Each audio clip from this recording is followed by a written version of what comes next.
Olá, bem-vindos ao primeiro webinar sobre ecografia da fisioterapia, da Physio Future Formations.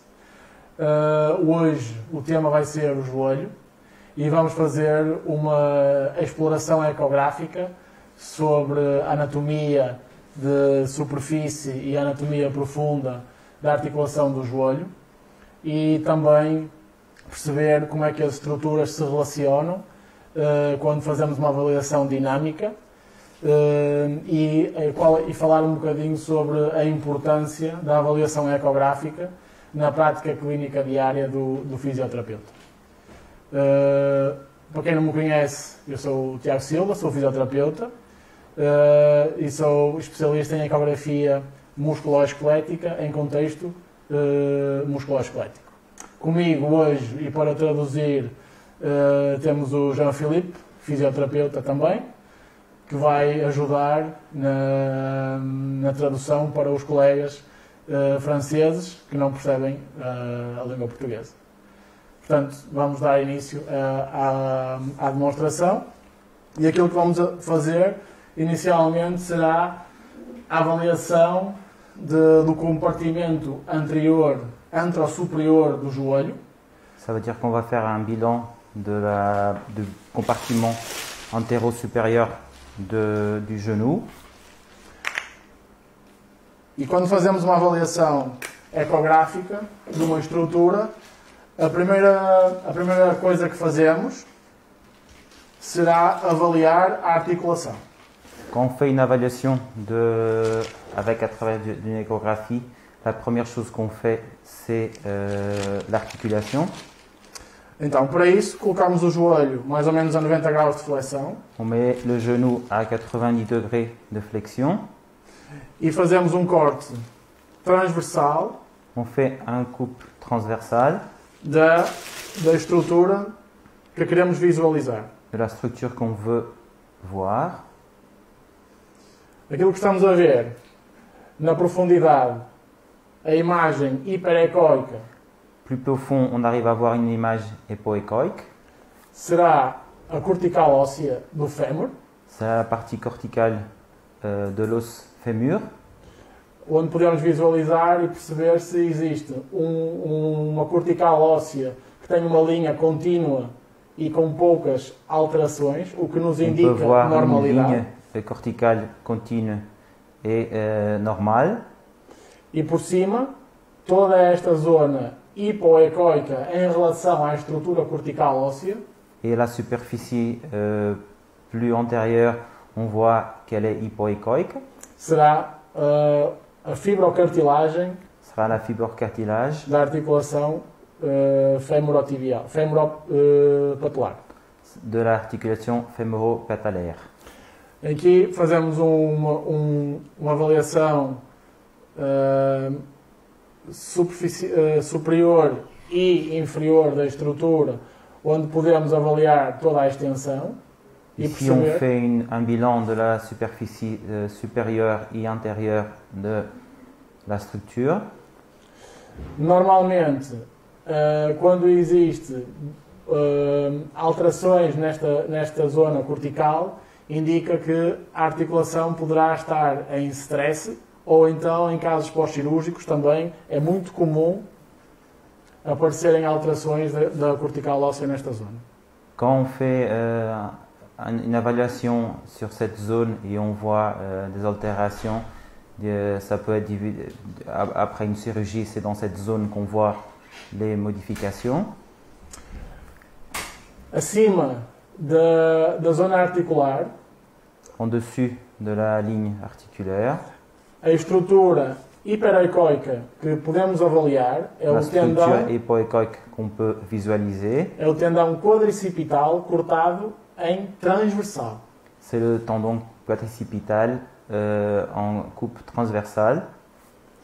Para avaliarmos as três capas que constituem o tendão, pour évaluer les trois faisceaux du tendon, vamos fazer varrido de toda a estrutura muscular até encontrarmos o septo do músculo reto femoral. On va faire un un varissement de tout le tendon jusqu'à qu'on trouve le ventre musculaire. Então, aquilo que visualizamos, e obviamente que aqui não estamos a avaliar o tendão, porque para isso precisamos de perpendicularizar a sonda em relação à estrutura que estamos a avaliar. Ici, on est en train de voir le tendon et on fait une coupe perpendiculaire à la structure qu'on veut voir. Aquilo que vamos fazer é fazer um varrido caudal On va faire un varrement caudal até encontrarmos o septo jusqu'à qu'on trouve le septe do reto femoral. E aqui podemos visualizar o septo. fémoral. Et ici, on peut voir le septe. O septo indica o tendão dentro do músculo Le septe, ça veut dire le tendon qu'on peut trouver dans le muscle. e normalmente é uma zona de maior stress muscular, C'est une zone de grand stress musculaire onde podem acontecer as alterações de padrão muscular où on peut trouver des altérations de padron musculaire que se relacionam com ruptura. qui peut être relationné avec une rupture. Aqui podemos fazer um corte longitudinal da mesma estrutura Ici, on peut faire une coupe longitudinale de la même structure e perceber como é que as fibras, de forma longitudinal, se inserem no septo et on peut voir comment les fibres longitudinales se vont insérer sur le septe e desta forma entender a fisiologia da estrutura muscular et de cette forme, on peut comprendre la physiologie de la structure musculaire e ter maior consciência da razão por qual esta é uma zona de muita lesão. et comme ça, on peut voir pourquoi c'est une zone de plus lésionnelle. Fazendo um teste dinâmico desta zona, Si on fait un test dynamique de la zone, podemos pedir uma ligeira flexão do joelho. on le demande une légère flexion du genou. Relaxa. Não faça nada. Eu vou fazer. Faz ligeiro, ligeiro. Mais. Opa. Cadê? Aqui. Relaxa. Para entender como é que as fibras deslizam entre si. On peut voir les fibres qui se glissent entre elles. On arrive à le comprendre avec le mouvement dynamique. E daí, se encontrarmos alguma disfunção Si nesta à ce zona, moment-là, on trouve une dysfonction, percebermos exatamente qual a razão. on peut comprendre laquelle la raison de ça. É muito comum, depois de uma lesão muscular, C'est très fréquent après une lésion musculaire, a zona onde o padrão se alterou la zone où le padron il est altéré, ficar com uma massa muscular pouco elástica une zone musculaire qui reste très peu élastique e que altera a função global da estrutura. et qui fait une altération globale de toute la structure. Voltamos ao corte transversal da mesma estrutura, do reto femoral, On fait une coupe transversale du raid fémoral e vamos conseguir visualizar os 4 ventes do quadricípite. et on arrive à voir les 4 faisceaux ou les 4 chefs du quadriceps. Reto femoral, vente superficial, Raid fémoral, ventre superficiel, vasto intermédio, o profundo, le chef médial, le chef intermédiaire plus profond, vasto medial, aqui há medialmente, le chef médial plus médialement e o vasto lateral. et le chef latéral plus latéral du quadriceps. Fazemos um varrimento no sentido descendente On fait e un vamos varrement encontrar dans le sens descendant a primeira capa do tendão quadricipital. et on trouve la première couche du tendon quadricipital. Pardon. Importante perpendicularizar C'est o important ultrassom de faire une perpendiculaire de l'ultrason em relação à estrutura. en relation à la structure.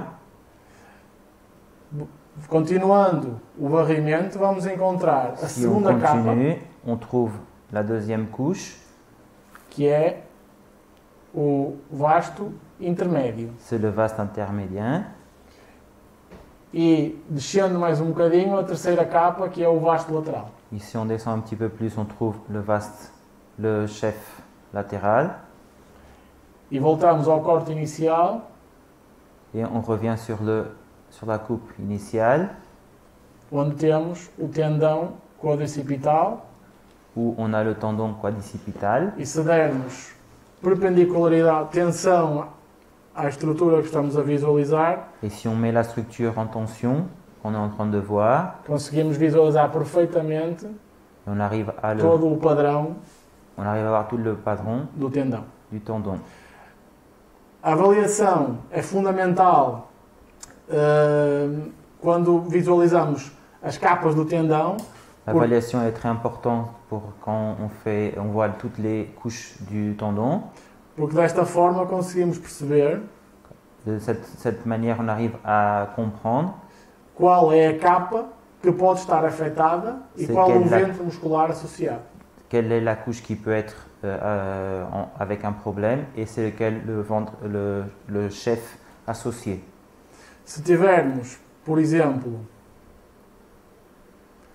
uma disfunção na capa profunda que é referente ao vasto intermédio, Si on a une dysfonction relativement à la couche plus profonde du chef intermédiaire, podemos pedir apenas uma ativação on peut demander une activation relaxa, do ventre intermédio. Ativa só este aqui. Isso, relaxa. Tenta. Não. Não on ativa. demande une contraction Relaxa. du chef intermédiaire. Tenta ativar. Olha para o ecrã. E tenta. Aí. Isso. E relaxa. Outra vez. Isso. E relaxa. Outra vez.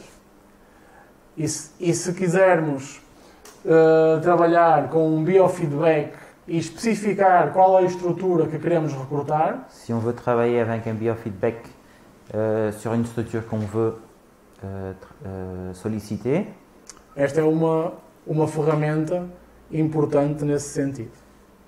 ça c'est un bon outil pour qu'on puisse le faire.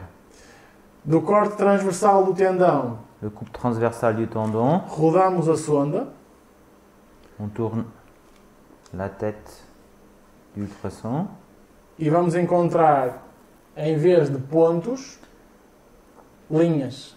on va trouver des lignes, autant qu'on voyait des points, Que nos indica um corte longitudinal da mesma estrutura qui nous permet de voir une coupe longitudinale de la même structure e podemos avaliar o tendão em toda a sua estrutura longitudinal. et on peut faire un bilan de tout le tendon sur la structure. No tendão quadricipital, a zona que pode sofrer maior desgaste e alteração do seu padrão La zone du tendon quadricipital qui peut souffrir avec plus de tension et de problèmes será a zona de inserção, zona de intese, sera la zone d'insertion, la zone finale, que podemos visualizar nesta zona aqui. qu'on peut le voir dans cette zone. Por baixo do tendão, visualizamos a bursa suprapatelar, En dessous du tendon, on voit la bruce subpatellaire que está por baixo da gordura, qui est en bas de la graisse. e se fizermos uma avaliação dinâmica, Il se fait un bilan dynamique podemos ver se ela se enche ou não de líquido. et on peut voir si elle se remplit ou non de liquide, Tendo sempre em conta de que a bursa suprapatelar pode on prend toujours que la bourse subpatellaire pode estar cheia de líquido em situações de normalidade, principalmente em atletas. elle peut être avec beaucoup de liquide dedans en cas d'athlète. E também ter em conta que a bursa tem um músculo extensor. Et la bourse, elle a un muscle extenseur aussi. Continuando a avaliação do complexo anterior, Si on continue l'évaluation de tout le complexe antérieur du genou, colocamos uma cunha por baixo do joelho, on le met un oreiller en dessous du genou.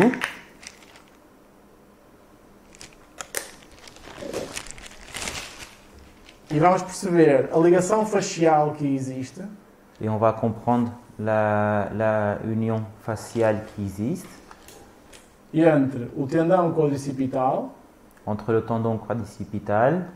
e conseguimos perceber que há uma linha que continua Donc on arrive à avoir une ligne qui continue e que vai ligar facialmente as duas estruturas tendinosas, qui va unir les deux, va unir facialement les deux structures tendineuses, transformando-se essa ligação facial no tendão rotuliano. qui se vient transformer sur le tendon rotulien. Em que podemos visualizar duas capas do tendão, On peut voir deux faisceaux du tendon. uma capa superficial On voit une faisceau plus superficielle e uma capa profunda. et un faisceau plus profond. A capa superficial é considerada tendão e a capa profunda pode ser considerada ligamento, uma vez que vai unir o bordo inferior da rótula à tuberosidade anterior da tíbia. Le faisceau superficiel, on peut dire que c'est un tendon, et le faisceau plus profond, on dit que c'est un ligament parce qu'il va jusque de la fin de la patella jusqu'à la tubérosité intérieure de la tibia. A zona mais comum de lesão do tendão rotuliano La zone de lésion plus sur le tendon rotulien, é a zona que se insere no bordo inferior da rótula e que a podemos visualizar aqui c'est sur le bord inférieur de la rotule, e que está intimamente ligada à gordura de Hoffa na sua profundidade. qui est relié à la graisse de Hoffa.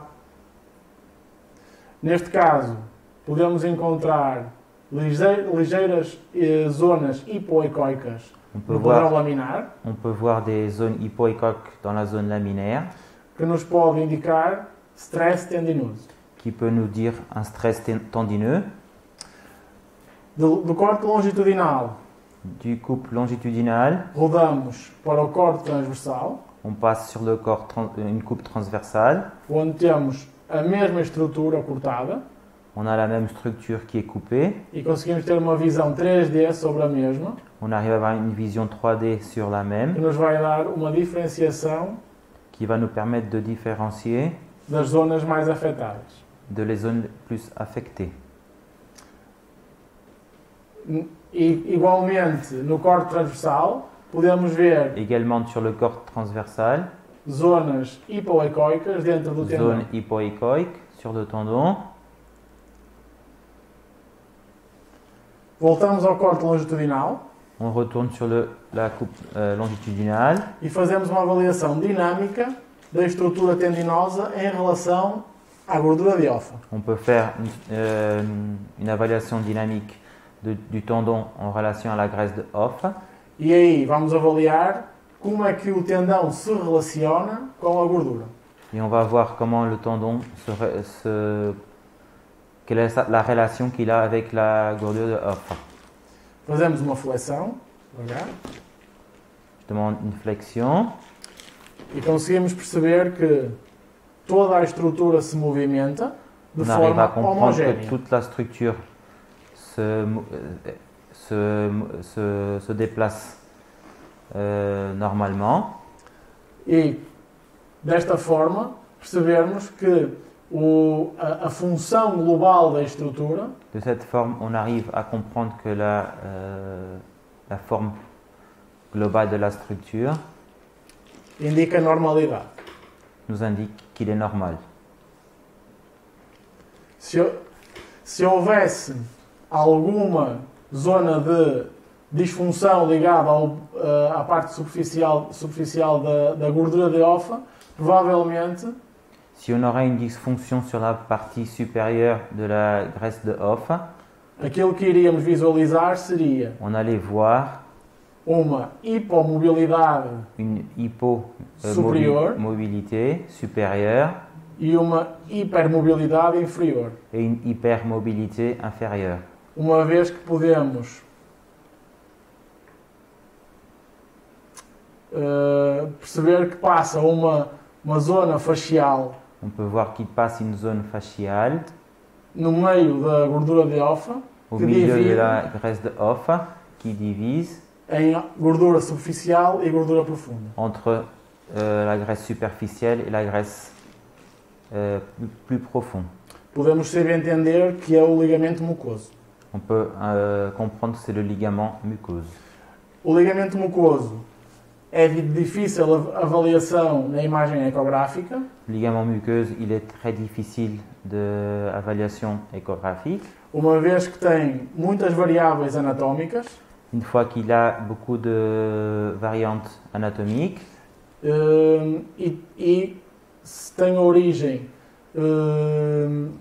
no côndilo interfemoral e que vai posicionar-se por baixo da patela. il a l'origine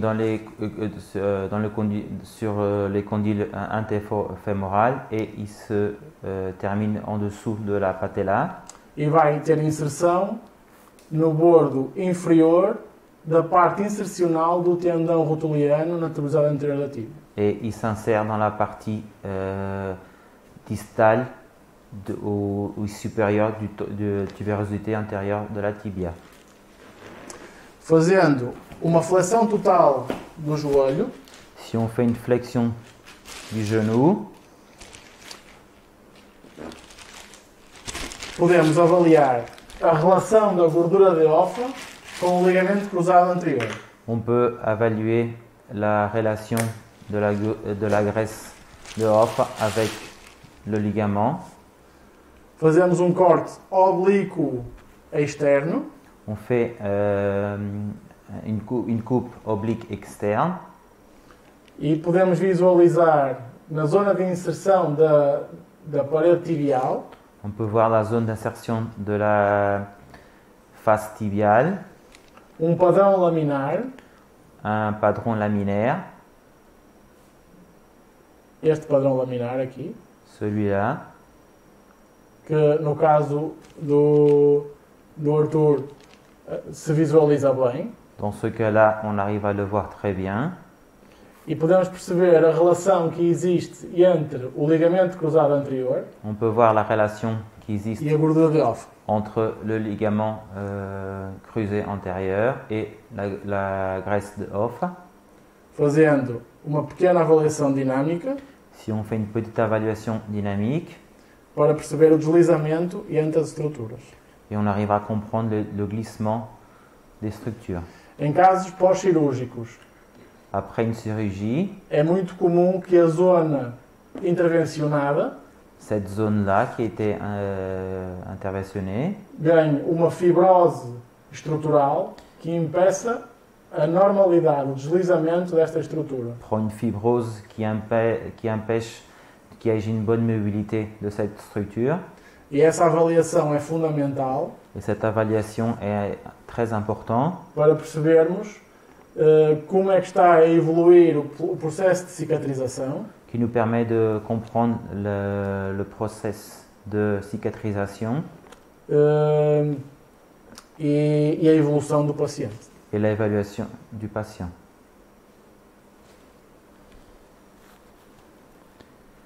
Voltamos à parte superficial, avaliando o tendão o tendão rotuliano On em retourne transversal. à la partie supérieure et on fait une évaluation du tendon E podemos rotulien ver sur sa partie supérieure.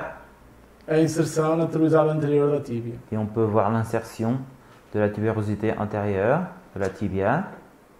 Por baixo da inserção na tuberosidade anterior da tíbia, En bas de l'insertion de la tubérosité intérieure de la tibia, temos a bursa infrapatelar, on voit une bourse infrapatellaire que em situações de normalidade não se vê com o líquido. qu'en situation normale, on ne voit pas qu'elle est remplie de liquide. Como visualizamos aqui. Esta zona, quando fazemos a avaliação funcional, Comme on peut dinâmica, voir dans cette zone-là, quand on fait l'avaliation dynamique, a bursa movimenta-se la bourse, aqui, elle glisse, mas não tem nenhum tipo de líquido. mais elle n'a pas du liquide. Normal. Ça veut dire qu'elle est normale. E assim terminamos a avaliação do complexo, do compartimento anterior do joelho. Et là, on termine le bilan du compartiment antérieur du genou. Passamos agora a avaliar o compartimento medial, onde vamos perceber Maintenant, on va comprendre tout le compartiment médial du genou. Onde vamos perceber como está a mobilidade e a estrutura do menisco interno. On va comprendre la mobilité et la structure du ménisque interne E a relação com o ligamento colateral interno. et la relation qu'il a avec le ligament collatéral interne. O corte de referência é um corte longitudinal do ligamento, Le couple de référence, c'est une coupe longitudinale du ligament que podemos visualizar aqui. On peut le voir dans ce cas-là. Toda esta estrutura laminar superficial Toute cette structure laminaire superficielle, é o ligamento colateral interno, c'est le ligament collatéral interne que podemos seguir passando por cima da pata de ganso qu'on peut le suivre en dessus de la patte d'oie e perceber até onde é que vai o seu trajeto facial et on peut comprendre jusqu'à va où son tract facial e desta forma entendermos que uma lesão do ligamento colateral interno et on pode causar sintomatologia distal na tíbia. Comme ça, on peut comprendre qu'un problème sur le ligament collatéral interne, il peut nous donner un problème sur la tibia. Subimos para o corte de referência, On retourne sur le couple de référence. onde vemos o fémur, On voit le côndilo fémur, femoral, on voit le fémur sur son condyle fémoral, prato tibial le plat tibial e o triângulo meniscal. et le triangle méniscal. E a relação íntima que existe entre o menisco e o ligamento. Et on arrive à voir la union entre le ménisque et le ligament. Aqui podemos pedir uma movimentação dinâmica para percebermos se existe uma herniação na máxima de extensão do joelho do menisco interno. Ici, on peut demander un mouvement dynamique pour voir si on arrive à avoir une hernie du ménisque en extension maximale du genou. E aquilo que esperamos encontrar Et ce qu'on peut trouver será uma mobilidade sera une mobilité anteroposterior antéro-postérieure no movimento posterior, desculpa, no movimento de extensão postéro-antérieur dans le mouvement d'extension e ao contrário no movimento de flexão. et le contraire dans le mouvement de flexion Que não visualizamos neste caso. qu'on n'arrive pas à le voir dans ce cas-là.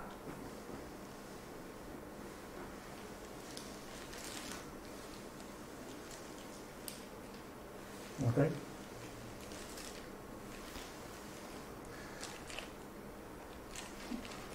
Quando continuamos a avaliação do trajeto ligamentar On continue l'évaluation du trajet du ligament e caímos no corte típico da pata de ganso, onde visualizamos os três vasos. et on arrive à voir les trois vaisseaux de la patte d'oie. Aqui podemos fazer um corte transversal On peut faire une coupe transversale e seguir os tendões que et se suivre les inserem tendons na pata, qui se font insérer sur la patte d'oie, na parte medial da tíbia. sur la partie médiale de la tibia.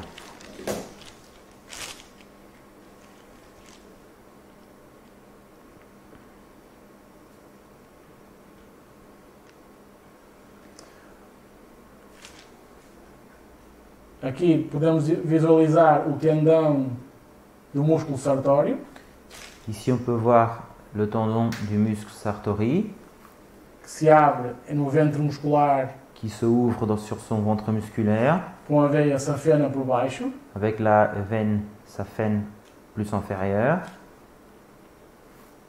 Voltamos ao corte inicial On retourne sur la coupe initiale e podemos perceber o tendão do semitendinoso que passa por cima do tendão do semimembranoso. On arrive à comprendre le tendon du semi-tendineux qui passe au-dessus du tendon semi-membraneux E ligeiramente mais acima, o tendão et légèrement plus haut, do gracilis, le tendon du gracile ou reto interno,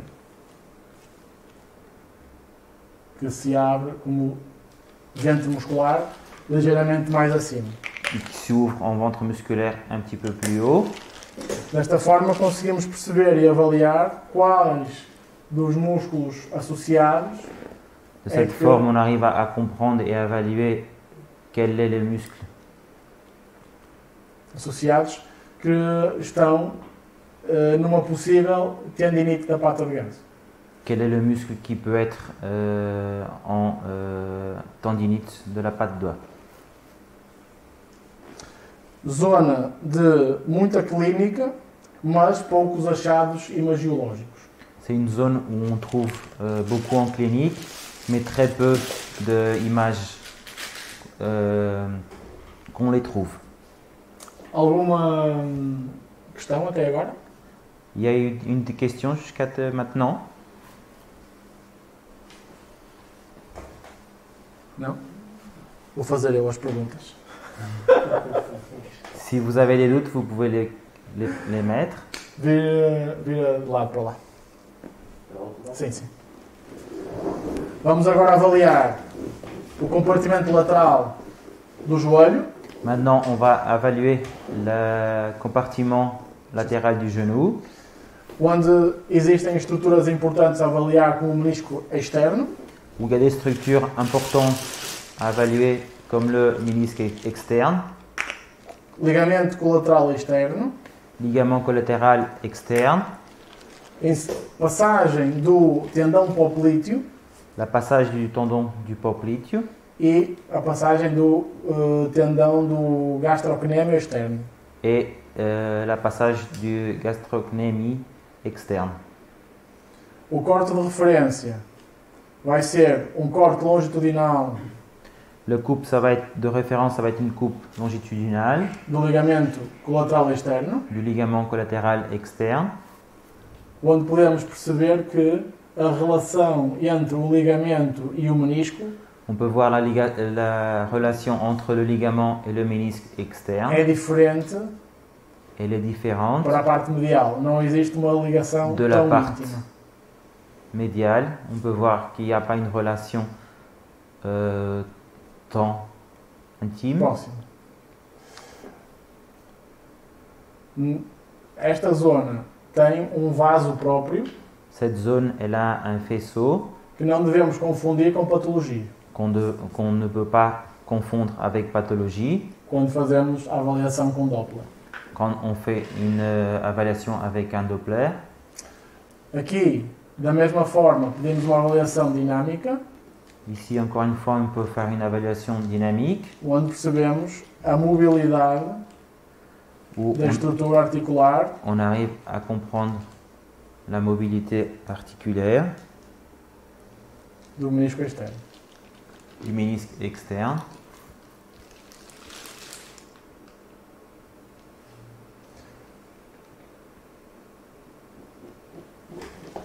É importante que haja, por vezes, uma amplitude maior na avaliação para perceber como é que a estrutura se adapta. C'est important d'avoir des fois une amplitude de mouvement beaucoup plus grande pour qu'on puisse voir comment la structure s'adapte. Voltando ao corte longitudinal do ligamento colateral externo, Si on retourne sur la coupe longitudinale du ligament externe, e varrendo na mesma estrutura longitudinal ligeiramente para posterior, et si on continue sur postérieur, vemos oco na parte cortical, on voit une zone túnel, qui s'encurve, onde visualizamos a passagem de um tendão, où on voit la passage d'un tendon, que é o tendão do músculo popliteo, cortado transversalmente. qui est la passage du muscle popliteo qui est coupé transversalement. Aqui podemos fazer corte longitudinal, Ici, on peut faire une coupe longitudinale, visualizando o tendão on e peut o voir ventre muscular. le tendon et son ventre musculaire.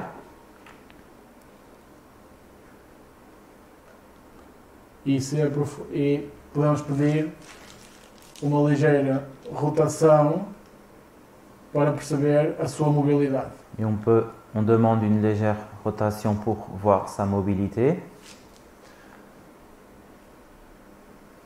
Ok.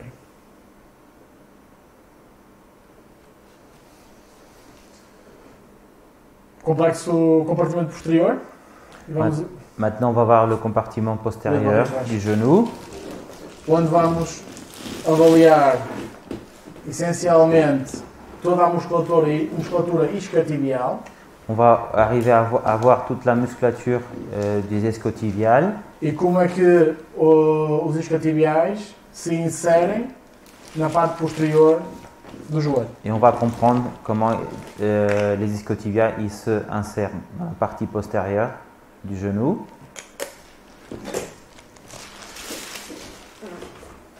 Vamos começar com o nosso corte de referência muscular, que é o nervo ciático. On va faire une coupe de référence sur le nerf sciatique Que se vai situar normalmente na parte médio do terço medial, no terço superior e lateral, qui va se situer dans un tiers du supérieur et latéral da musculatura isquiotibial, de la por musculature baixo isquiotibiale, en dessous do músculo bíceps femoral, longa porção. du chef long du biceps fémoral. Para irmos ao corte de referência, podemos Vous voyez, sur la seguir coupe de référence, on peut suivre fazendo varrimento descendente até que o músculo se vai fechar em tendão.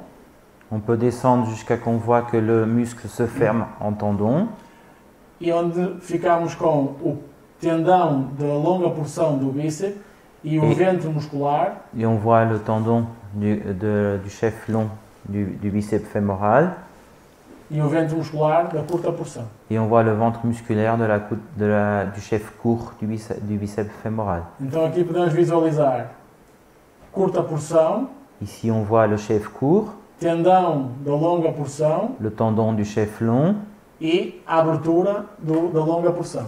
et la zone d'ouverture du chef long.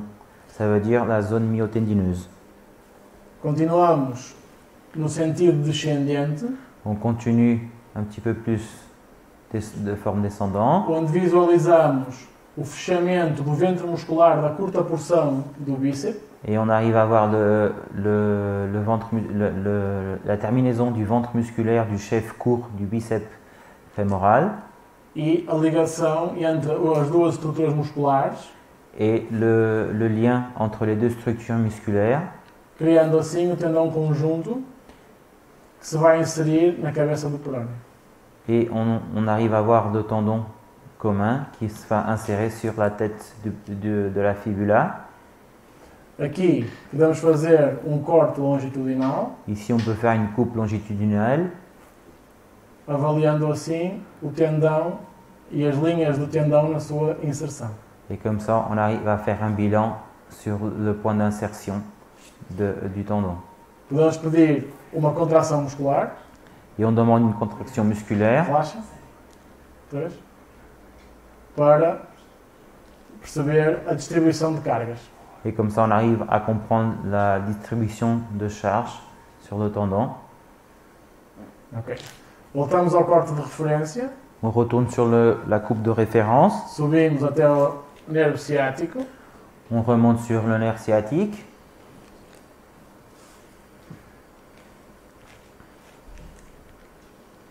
está aqui, On le voit là, le nerf sciatique. e o músculo que encontramos imediatamente ao lado Et le muscle qu'on trouve tout de suite à côté, é o músculo semitendinoso. c'est le semi-tendineux.